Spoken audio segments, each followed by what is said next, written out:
ఓ తల్లి తన డైరీలో వ్రాసుకున్న తన ఆవేదన. అరాకొరా చదువు, ఏమీ తెలియని వయసులో పెళ్లి తర్వాత భర్త వేధింపులు. 2 పిల్లలు పుట్టిన తర్వాత ఆ 2 పిల్లలతో సహా భర్త ఇంటి నుండి బయటికి గెంటివేయబడ్డ ఒక అభాగ్యురాలు. పిల్లల్ని పెంచుకోవడానికి మరో గత్యంతరం లేక గలపబాట పట్టి 20 సంవత్సరాల ఆ ఎడారి దేశంలో ఎట్టి చాకిరి. ఇది నా జీవితం. ఇప్పుడు నా వయసు 60 సంవత్సరాలు.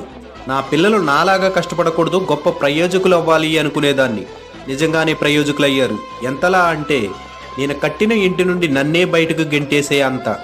ఇప్పుడు నాకు ఉండడానికి ఇల్లు లేదు, 2 పూట్ల తినడానికి తిండి లేదు, మందులు కొనుక్కోవడానికి కూడా డబ్బులు లేవు.